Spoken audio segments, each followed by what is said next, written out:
What's up, everybody? Eric Balnar, Michael Dunn. How's it going, Dunny? Yeah, I'm going great. How are you, mate? Oh, I'm doing great. Welcome to Inside the Bullpen, a baseball show talking about all things baseball in South Australia. We're not talking World Series. No one really cares about that. We're talking about the stuff that people really care about, which is the Division I state competition in South Australia. It's going well so far for a couple of teams and not so well for a couple of others. It is going well. Brought to you by Hilltop Office Supplies.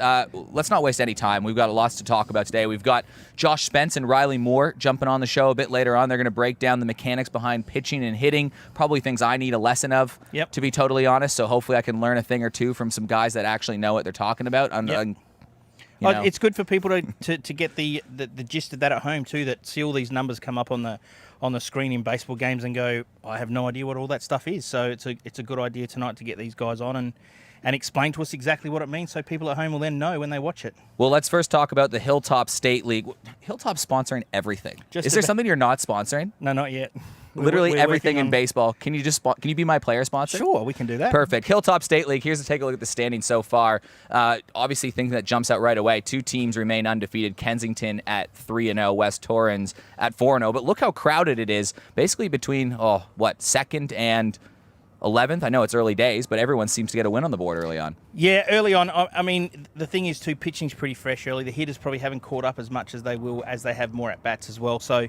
And that stands out a bit. I mean, Kensington are playing really well. I mean, West Torrens will always be there. I went to Goodwood and Henley on the weekend, and that was a great pitcher's duel, which, again, we'll talk about in a minute as well. So, it'll even itself out over a bit more time, and people come up with a few injuries or sore arms or different things like that, and it'll sort the wheat from the chaff, as they say. Sturt getting their first win, too. They won like 18-2. And it was ridiculous. Like, every player had like 3 hits. Yeah, and that's probably the point where they go, okay, this is enough. Let's turn the gears on a little bit and do what we're supposed to be doing.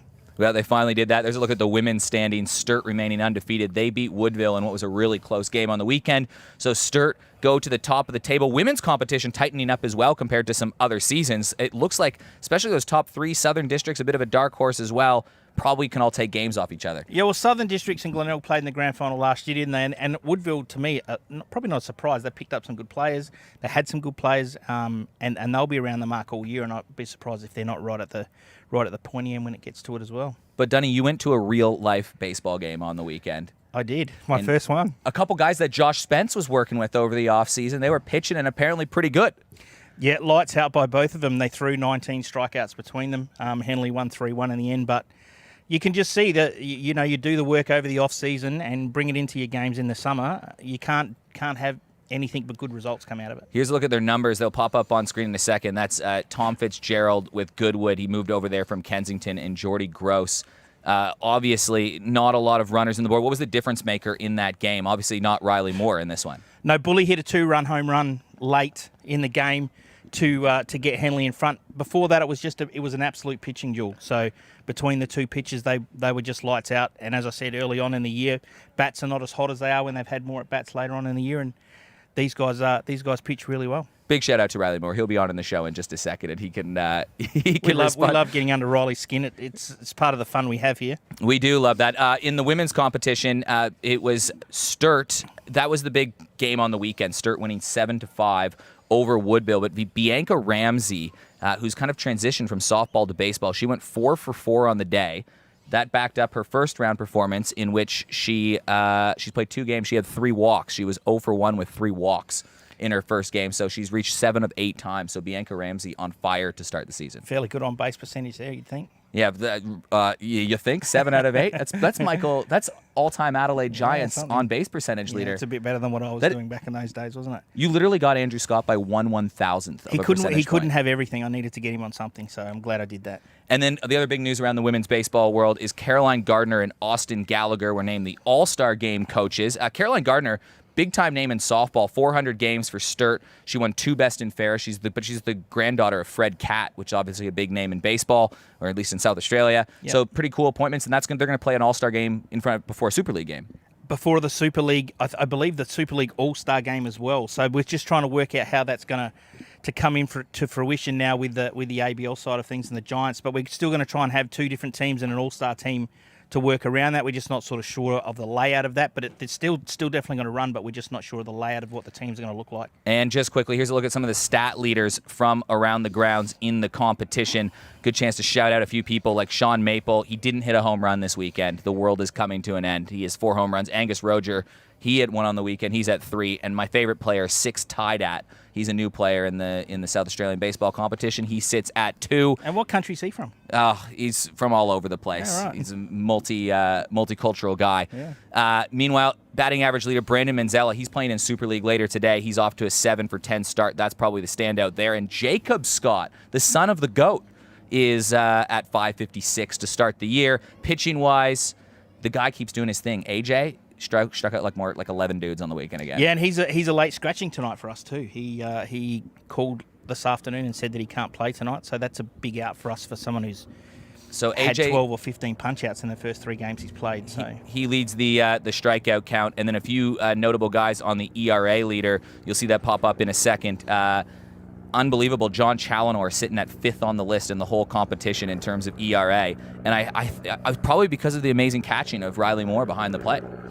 Well, yeah, there's probably a little bit of that. I mean, Chunk knows what he's doing, obviously, as well, and a 46-year-old man who's still doing what he's been doing for 25 years. It's a good effort that his body still stays intact. It'd be interesting to ask him at some stage how long it takes him to recover. Yeah, we should get him on the show one time. Is it Tuesday or Wednesday before he can start walking properly again? Lots to recap. We probably went overboard a little bit there, but that's all right. We'll bring on Riley Moore in just a second. We'll be back after this.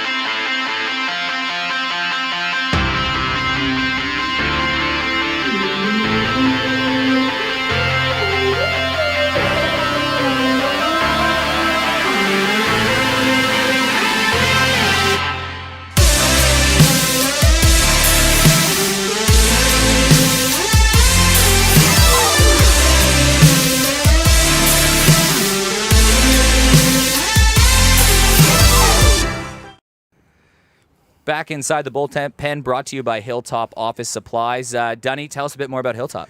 Yeah, so we're a company who supplies all of your stationery and sanitary needs. So anything you see in an office or in your toiletry type stuff in an office as well, we can supply that type of stuff for you. Pallet wrapping, tape, anything really that relates to anything stationery related, we can help you out. So our website's just gone live as well. So go and have a look at that at hilltopofficesupplies.com.au, and we're all live. You can go online, have discounts if you sign up. If you mention BSA, you'll automatically get discounts for just joining up, so just for being involved with Baseball South Australia. Guys pretty involved with Baseball South Australia is Riley Moore. How are these shirts going, by the way? Are they handing these out for free or what? I mean, they're pretty nice. Yeah, they're good. I like it. Definitely good. Riley, what's going on? How's the early part of the season starting for you? Yeah, it's good. It's definitely good to be back out in the warm weather finally, and getting around the boys and playing some baseball. Nothing ever wrong with that. So Riley, you got a pretty cool job in South Australia. Basically, like in really simple terms, you're just trying to make players better in South Australia, the really good ones in particular. Are you not? Yeah, pretty much. I deal with the high performance athletes here with Baseball SA, and yeah, I guess that sums up my job: getting good players and making them great. So what does that look like? What do you actually do? What does it mean to make a player better? Well, we have a 12-month program that incorporates everything from gym work, from on-field work, from off-field work, dealing with nutritionists, sports psychs, all that kind of stuff. And really, it just kind of breaks down in 3 different tiers. We have a preseason tier, which kind of gets everyone ready for season. We have an in-season tier, which is kind of maintaining, doing the little things that they need to get ready for club ball, and then an off-season tier, which is really a lot of hard work, strength and conditioning, throwing programs, madness. It's good. Now, one of the we have Josh Spence coming on to talk about pitching and mechanics behind that, but you right here, you're the hitting expert, the Super League batting champion. What do you like? I don't even know where to start with this conversation. We have video to break down, but how can I be a good hitter, Riley Moore? Truthfully, see ball, hit ball, swing hard. You never know what happens if you hit it. You might as well be swinging hard. No, it's good. It's good. The breakdowns, what Riley will show us is just the breakdowns of what everything, as we spoke about earlier on, of exactly what it all means and how. Sometimes it's hard to talk to hitters to go, we think you're doing this and we think you're doing that without actually, hey, sit down, let's have a look at the video and show them, have a look and see exactly what's going on. And this is what's going on here and this is what's going on there. So that's a great thing to actually see what's happening. Yeah, definitely. Little shot of Riley Moore, by the way. Brandon Dixon also in the frame on the side there, played for the Adelaide Bite. You guys played together, won a College World Series. Not a big deal. Not a big deal, but yeah, it was pretty fun. Yeah, pretty cool. Let's get to the video, though. We'll pull up our very fancy, video equipment right here. Break us down for what's coming on screen, Riley Moore, in terms of, we got Kosei Suzuki on screen. Yep. All right. So let's do first things first. We'll break down all the metrics on the right. If you guys can see that top right corner says the hit outcome, which basically tells everything. Oh, by the way, we're dealing with Rapsodo here. So this takes all the in-flight metrics from pitching and hitting and kind of displays everything in its numbers of what you're doing, what you're hitting, where the ball's going, spin, all that kind of stuff. So is this like something that would be set up in the lanes that, like, where does this get set up to get all of this data? Yeah, so it's set up exactly 14 feet in front of home plate, so it can measure the ball that's coming in that's either off a tee, soft toss, or live BP. It measures that ball coming in, and then what really matters is it measures the ball after it's hit, all the flight metrics from the ball that's been hit. Perfect. So in this scenario, is someone throwing to? Well, someone's obviously throwing to him, but how is it like a proper pitch? Who's throwing to Kosei right here? It'd be me. I'd just be throwing batting practice for him. I think this was from one of his films to send off to a couple colleges. So yeah, we were just looking for basic rudimental, raw data, and we can break that down. Right. Well, any other numbers we need to know on here before we watch the video? Contrary to popular belief, I'm a massive fan of launch angle rather than exit velocity. Look, everyone wants to get around exit velocity and everyone wants to see triple digits and hit 100 and all that good stuff, but launch angle is really the one that you want to focus on. If we can get a launch angle, which means the degree of up that the ball is going to be between 15 and 25 degrees, high success rates for those degrees, high success rates. All right, walk us through it here, Riley. Let's see what we got. All right, so first things first, we're talking about Kosei's hand.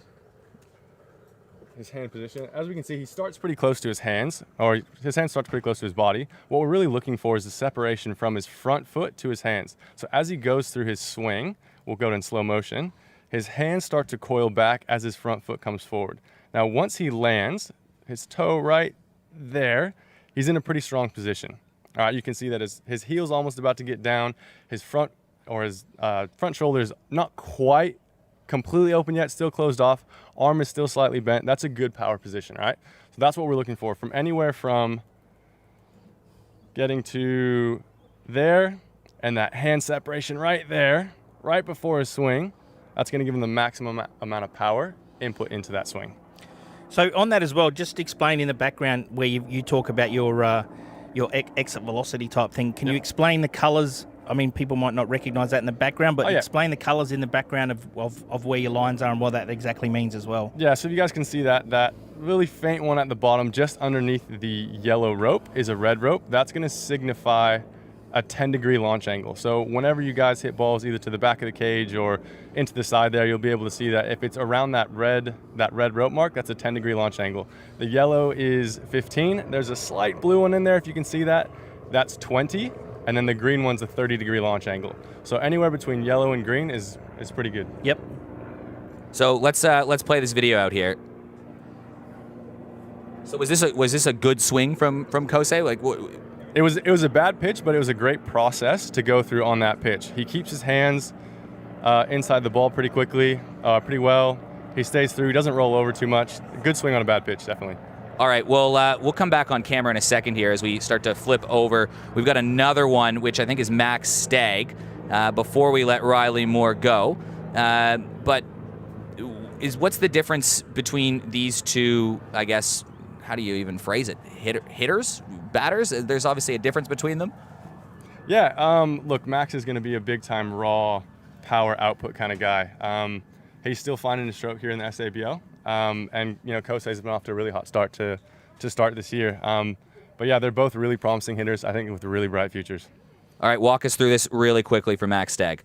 All right, so now what we're looking for here is this bat angle. Can everyone see his bat angle's not really going to leak out in front of his head? If we could go from behind, you wouldn't see that bat tracing towards the plate. He's going to keep his hands and his bat right behind his head. Now, as we go through his swing, he's trying to get as much momentum as he can in order for him to get as much power. So he's going to start there, and as he goes, he's taking there to there to there, ultimately giving him as much amount of time to get his bat speed up before he hits the ball. So do you track the bat speed as well, or is it just you have the exit velocity, that's just meaning the baseball leaving the bat? Yeah, you can track bat speed. It's a different metric that you can use. I don't know if you've seen the blast sensors on the end of the bats. That tracks angles and bat speeds and all that, but all the Rapsodo can do mostly is exit velocity, and all the metrics are right there. So who's got the quickest bat that you've worked with in South Australia, maybe of the up-and-coming crop? I'd probably say Koki Onizawa for Henley and Grange. The dude can swing it. When he gets hold of the ball, he can swing it.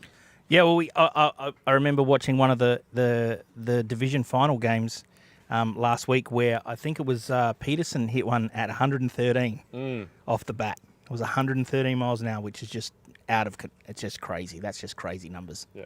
All right, Riley, before we let you go, one more question for you. What is the one thing that you like to drive home with all of the hitters that you work for? Is there like a certain philosophy that you have, or just something that you like to really drill home with everybody at the plate? Oh, every hitter is different, and every hitter will need different things. Truth be told, there's never really going to be one fix. It's kind of just embedding yourself into the program, getting to know the guys, what makes them tick, what they need to fix, and then working with what you got. Well, that was really cool, Riley. Thanks for walking us through the data that you kind of look at and making hitters better. Really appreciate it. Riley Moore joining the show. Josh Spence on the other side. Looking for the finest in household items to complement and complete your dream look? Just the Thing Furniture Warehouse pride themselves on the best customer service, communication, and quality furniture. We try and offer our customers is the opportunity to buy on-trend furniture at a discounted price. Go see Super League Baseball sponsor Just the Thing Furniture for their wide range of quality furniture to find the perfect item that will complete your home and suit your budget. Mention Super League Baseball for free Metro delivery. Just the Thing Furniture, open 7 days a week. Back inside the bullpen, new guest. We got a big leaguer, Josh Spence. Josh Spence. This panel makes up, I think we were saying, like 3% of the Australian big leaguers to ever play right here is on this panel right now. Yeah, and me and you are not neither of those. Yep. Yeah, no, correct. Josh Spence joins us. Just the Thing Furniture Warehouse. Make sure you mention Super League Baseball or Baseball SA, and they're going to give you, free Metro delivery? Free Metro delivery, yeah. So make sure you mention it, and Jason will look after you and deliver your stuff to your house for free. Nah, Spencey, thanks for joining us, buddy. I appreciate you having me. Pitching coach for the Adelaide Giants. You've been working with a lot of guys in there, but Spencey, we were hoping you'd come suited up for this occasion, and we hear that we hear Heath Bell. What's the story about Heath Bell buying you a suit in the big leagues? I've probably grown out of that suit since then. Where's that one gone? Oh, gosh. Well, the story goes that I got called up. We're playing in Fenway. We had a travel day the next day. I didn't have a suit, wasn't prepared. And Heath said, no, he'll look after me. And he's like, give me your sizes, give me what colors you like, the whole shebang. And I was really excited. And I showed up the next day, and my locker was clear after the game. And little did I know, he took the clubby to the op shop and kind of picked up the first jacket he found and the first slacks he found. There was no color coordination, no size. There was one was too big, one was too small, and yeah, it was kind of funny. No, but I threw it on right away, and I think I got some cool points with the rest of the guys that I didn't complain. And then the following day in San Diego, I showed up and he brought a tailor in, and I actually got a really nice suit the next day. But no, it was a funny little prank and something I'll never forget. So it was like your first day in the big leagues? Yeah, first day. Did you have to front media wearing that suit as well? No, there wasn't a lot of media with the Padres at that juncture. Yeah, kind of down on the radar. I think somewhere down the track we need to see a photo of that, man. Yeah, I'll try and pull let's get one up. We got to find that. I love that. We can bring that stuff over. No, Spencey, thanks for joining us. Because over the off season, one of the big ones is you've been working with a lot of local pitchers. What were you doing? What were you doing, Josh Spence? Oh, there's many things you can do during the off season. One of the foundational things that guys should be doing is getting in the gym. I don't really have a background in strength and conditioning, so I thought, I'll put together a throwing program that'll leak into bullpens to get these guys ready for the summer, hopefully the ABL. Unfortunately, we don't need to talk about that too much, but But yeah, no, it was just fun, kind of being a stepping stone for those guys, communicating some of the things I've learned along the way, some new things that I learned while I was in lockdown in Victoria through Driveline, and just implementing them and kind of showing them the ropes. And how many pitchers were involved in this program? 10. It was 10 total. 10. And how did you find these pitchers? Oh, they created a great culture within themselves. One of the best things, we kind of created a little playlist, and they would always add music, and we'll bump that during practice. So it was just, it was really good to get to know. It was quite a diverse group around all the teams, and it was really good to get to know the local players here in Adelaide. So your age group of that group was Division 1 players, ABL players, down to a junior level, or where did it sort of sit? It was kind of the guys who have aged out of HP that were looking for something to do, but it ranged from D3 to D1, and they all embraced each other's talents and capabilities, and I think they all got to know each other really well and made some friends. Well, one of those guys we know is Jordy Gross, who we talked about earlier. He shoved on the weekend, and he's been good in the Super League as well. Jordy Gross was the player of the game in the first round of the season. Fitzy's another guy that's in there. He's leading the SABL and all kinds of stats. And as it happens, we've got some video to break down of this program. So let's pull that up, producer Brandon. Let's see what we got over here. This is that's the video of Josh Spence throwing. Let's get the video of the actual things. But that'll you though. Just while that's going, and we got a little bit of time, I just want to mention that that Jordy, Fitzy, and a lot of the guys that did the program, they were already good pitchers. But I think they were able to upskill a little bit about their craft, how to build up their throwing program the right way, what it takes to fully recover, kind of get back to homeostasis so that they can, again, do high-intent work. So I've received a few kudos from them, just paying attention to watching the Super League, but all the kudos go to them. They did the work, and it was... I guess it's like you're not a bad pitcher if you're going to be pitching in the ABL or the SABL level. Like, you got to be able to throw some strikes just to get there to begin with. So are you looking for those little 1%ers, that just those little things that add up to make you from good to great, those kind of things? Yeah, the way I like to define it is that we're just trying to impart more force on the baseball. More force generally means more velocity. So if we can find a way, obviously a lot of that is going to come through a strength and conditioning program, but there are some angles that you can produce they're going to help the body along the way. Well, let's get to the video breakdown. Let's you prepared something for us. Walk us through it. Yeah, just a little something. So I've took some video earlier in the program for some, and then kind of the last week. So we got Jordy here, week 1. Sorry. So we're going to go really slow. The first kind of, I guess to kind of backtrack a little bit, I wanted to give everyone 1 to 2 pieces of mechanical information. You don't want to, as a coach, you don't want to over-cue the athlete. Obviously, there's plenty of things to draw from, but you just try and pick what's called the lowest hanging fruit, probably the most important things for that player, and really attack that with a game plan. For Jordy, the 2 things that I kind of picked out was his arm path into foot plant. So foot plant is when your front foot hits the ground. Arm path is from separation to when you're just about to accelerate going forward. If you drew a dot on Jordy's wrist, Jordy's elbow, and we're talking about the throwing arm, Jordy's shoulder, we want to create a type of triangle. The triangle that creates the optimal velocity, and what I mean by that is that it puts yourself in a position to create max shoulder external rotation. That shoulder external rotation is kind of like a path, acceleration path. So the greater we can do that, generally speaking, the more velocity we can create. If we don't put ourselves into a strong position, we limit external rotation, and it could hinder the velocity we create.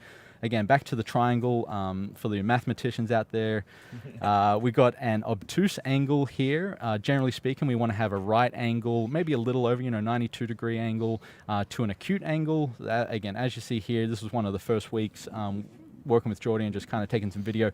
It's an obtuse angle, so it's just going to be harder to, 1, create that shoulder external rotation, and 2, if we backtrack a little bit more, there's a metric called horizontal shoulder abduction. It's a really fancy word for just how far your elbow goes back. So if you think about a push-up position, if you're going to do a push-up and you want to maximize the strength, that you're going to have your hands closer to your body, away from your body. Everyone has a sweet spot, but generally speaking, when that degree in your elbow breaks 90, it's harder to apply the muscles to create strength. I'm amazed because later on, I think we're going to go to it in a second. You actually have all those angles broken down on in this little platform here. Yeah, no, it's we'll get to that. You're jumping the gun a little bit here, Eric. But so that was the first thing saw there. So as you see, by the way, Geordie's a great pitcher, and if you do have an arm action like this, it doesn't mean you can't throw strikes. Doesn't mean you can't win baseball games. But again, we're talking about applying force into the baseball. Right.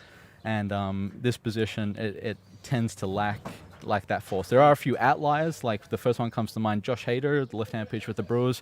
He has an obtuse angle at foot plant.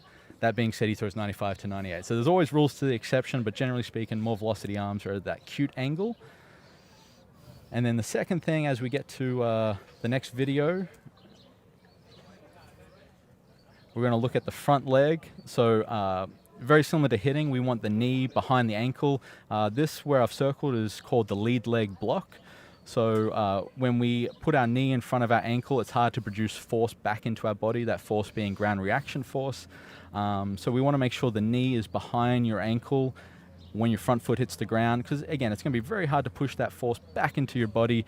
All your momentum's going to go forward. So again, we want our back leg pushing forward, we want our front leg pushing back.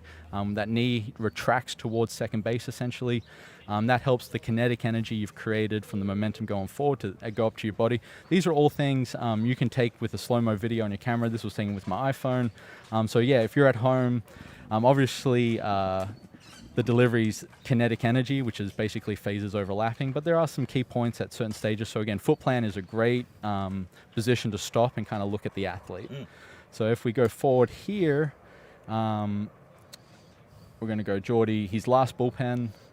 So that was the start. This is now where he's at now. Yeah, this is also the program you were kind of alluding to earlier. It's Pitch AI by the ProPlay AI company. It punches out some really cool metrics about how the body moves. You want to get this several examples to really get solid data. Sometimes, given that there aren't any like dots on the body theoretically, it's fairly accurate. I'd say it's a high accuracy rate, but the more data you collect, the more accurate the information.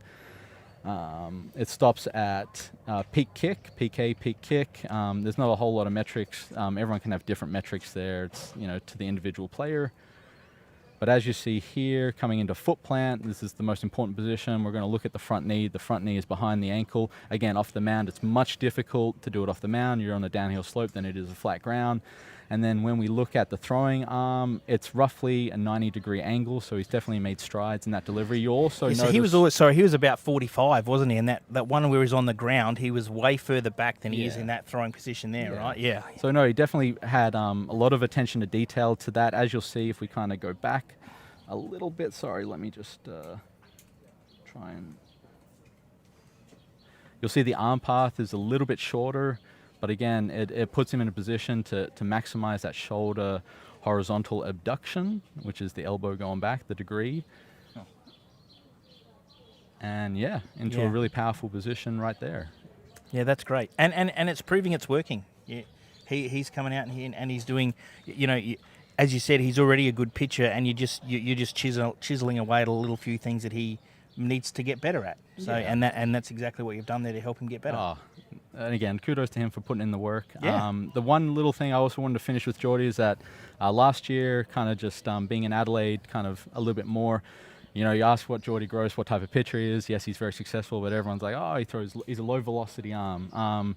I don't want to give all away. I didn't want to give a competitive advantage to the other team, so I kind of blocked out a lot of metrics. But as you'll see here, I've recorded his max velocity at 85.3. Mm-hmm. We never round up, we round down, so 85. But that being said, he has 85 in him. And I've talked to Geordie about this, but, the foundation, if he spent, say, the next 24 months focusing on nutrition, he's a very skinny guy, kind of wiry, focus on how to put calories into the body the right way to try to, create that foundation.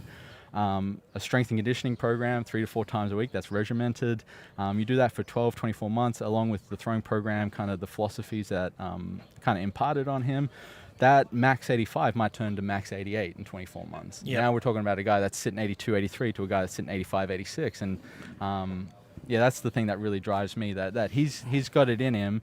He's already a great pitcher, but hey, how can we tap into that? Yeah. So I know we have a Fitzy breakdown. We might have to bring you back another time to get to Fitzy. But I want to talk about Jordy Gross just quickly again, because it's an interesting point you made earlier, saying that you're working with guys that are kind of out of the HP program, and the HP program is doing some great things right now. It's getting players that are launching. Look at Curtis Mead. He's out in AAA, or college players that are signed. But there's those guys like Jordy Gross that are mid-20s that just don't quite fall into that, do you? So it's a kind of a cool opportunity for him to learn some more things. Yeah, selfishly, doing the driveline courses, I just wanted a chance to kind of put my knowledge to the test, and the guys embraced it. But it was a great opportunity, again, selfishly for me, but I think the guys really took full advantage of it, and they still pick my brain as the season goes on. We got a little group chat we keep. Any information that I could get, new information I get, I always pass it on. And it's been a cool little group. And again, the culture within that group is what excites me the most. Are you liking to see some of the younger pitchers in South Australia as well, too, that are coming out of that HP program as well, that are starting to develop here, too? Oh, it's too early to tell, but I really enjoy working with pitchers. So we'll see what happens next winter, and we'll see if I'm around. Hopefully I am, and we'll take it from there. I know, mate. We're happy to have you on whenever you want to come on and talk about that stuff that we know nothing about. Thanks, it's we appreciate your time, and we hopefully we can have you back soon and tell us a bit more about the philosophies of pitching. Yeah, really cool stuff. We'll work together on getting a few more breakdowns, even up on the Baseball SA Giants Facebook page, all that stuff, because that stuff is. I had no idea there's so many little tiny small little numbers that make that huge difference when just releasing the baseball. Yeah. That's fun though. It's fine. That's what you do. He's a pitcher. Josh Spence, thanks for joining us on In the Bullpen. We'll be back after this.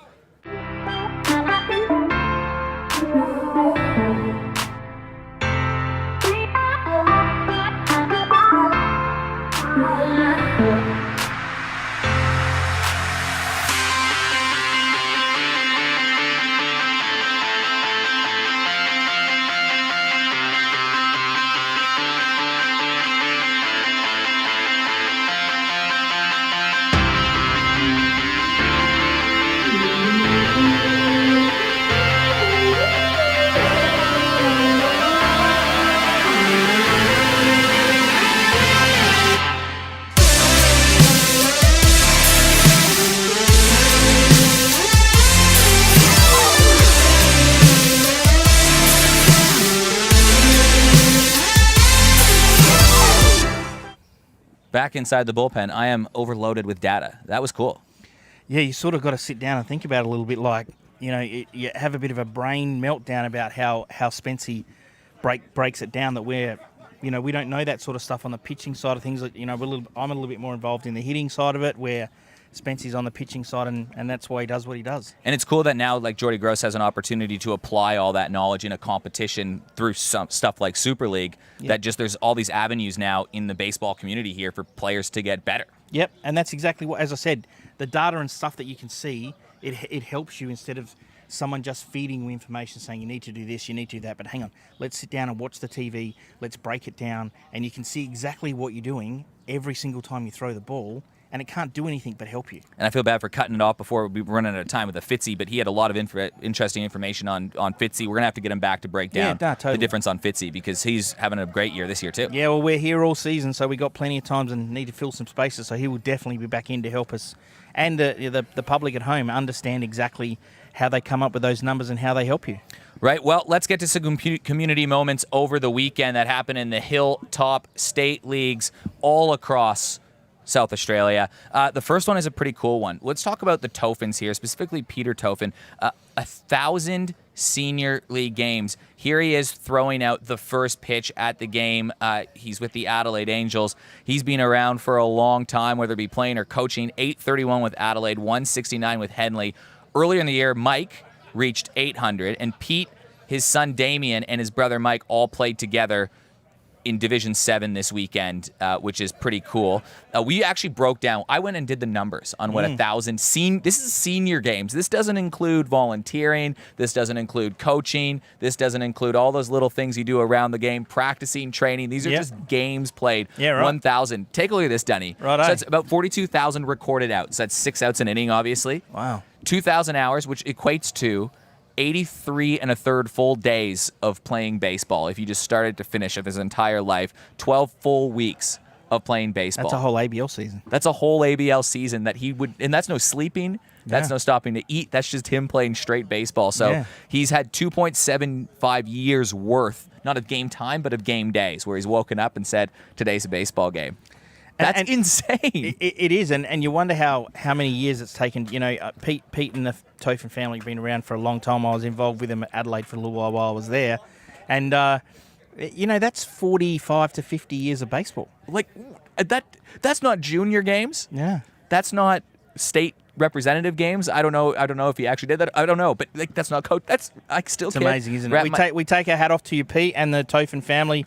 Mike, obviously, know him very well as well. And Damien. And everyone else there as well. So, congratulations to the Tofin family. It's a fantastic effort, and Adelaide are very proud of you and what you've done and how you've helped their club over many, many years. Tough for Mr. Langley to follow this up with 400 games over at Adelaide. Danny Langley, 400 games. Pretty good accomplishment, too. Almost halfway there. Almost halfway there, which is ridiculous that 400 seems like a lot, but 1,000. But congratulations to Danny. 400's a big deal. Dave O'Brien over at Kensington just played his 200th game. I think he was playing Div 6 or 7 over the weekend, but pretty cool to see him start to rack up the games as well. So shout out to you, Dave O'Brien. Regan Ware at Kensington hasn't been playing baseball that long, but he got to 50 games over the weekend. That's great. It's awesome to see a lot of people, and I'm part of this too. Like, I'd never played baseball before a couple years ago, just starting to play at that entry level. Yep. And that's awesome that people are sticking with it. Yeah, totally. And I think the thing with those lower grades too, you don't play as many games as the Division 1 team does. So to reach 200 games in Division 6, that's a lot of baseball too. Because you only play like 15 a year. Yeah, it's fantastic. It's cool. And then in the women's side of things, now we're starting to get some milestone of the women's competition.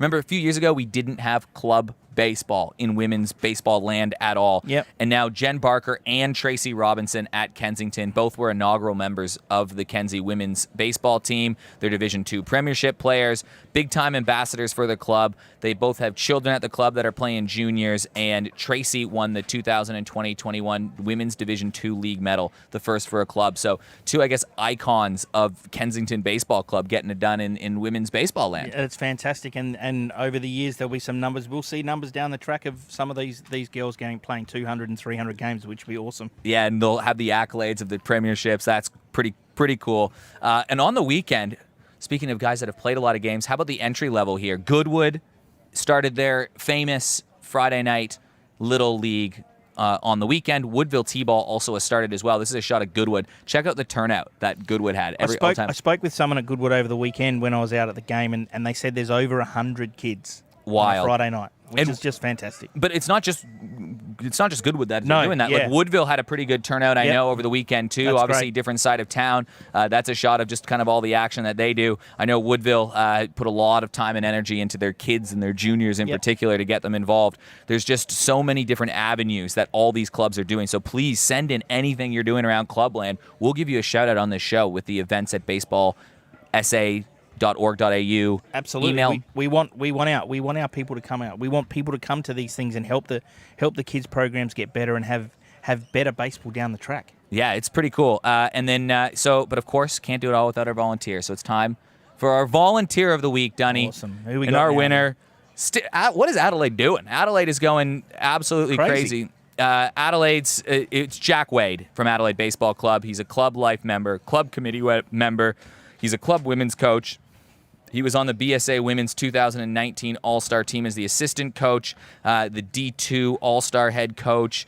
He was the 2019 inaugural Youth Women's State head coach. He was invited for a coach of the Australian Youth Women's Baseball Invitational Camp.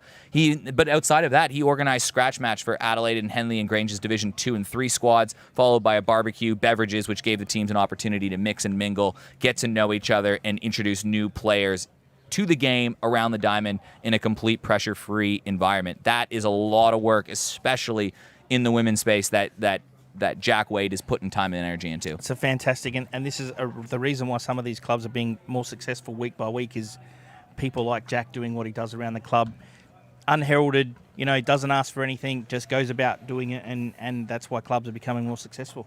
We're not far away from Super League. You can see the schedule of games coming down there. People got to get out and support some baseball over the weekend. There's no ABL. Good opportunity to do some stuff locally. Totally. Yep. Get out there and watch the games and Send us in your bloopers. Send We're us still in waiting the bloopers, for your bloopers. please. We want to see some bloopers. Quickly, Dunny, I know you're on the baseball SA board. What's been the feedback at the board level or from the clubs up in terms of everything that's been going on in the first few weeks of the season? Yeah, the feedback's really great. I mean, moving to Saturdays has been fantastic. We've had no negative feedback towards that at all. I think everyone's happy to come out on a Saturday, and their clubs can make a lot more money on a Saturday night with shows and all sorts of different pieces. The new board's going really well. We're implementing some things into place as well for that. HP's going well, which is obviously part of my group.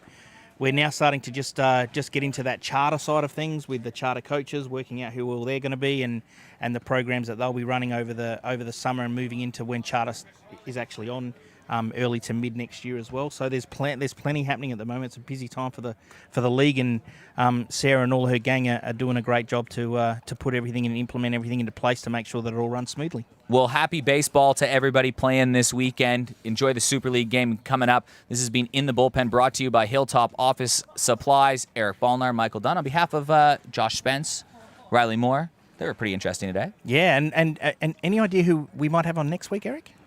We've got a big fish. Have we? We've got a big fish. Oh, biggest of all the fish. Another former big leaguer. You are correct, another former big leaguer. Would you maybe like to throw that out there? Or? He goes by the name Willow. Right. We got Glenn Williams coming on the show. Fantastic. That'd be pretty cool. So the leader of Baseball Australia, Yep. he'll be on next week and talking about everything baseball related, and we'll ask him his 6% questions. of the big leaguers will have been on the show by the end of next week. Well, that's fantastic. We're going to get Hutton and Procco on By the here. end of the year, we'll try and get them all Whitey. out here. Yeah, that'll be fantastic. We'll catch you guys later. See you Enjoy guys. Super League.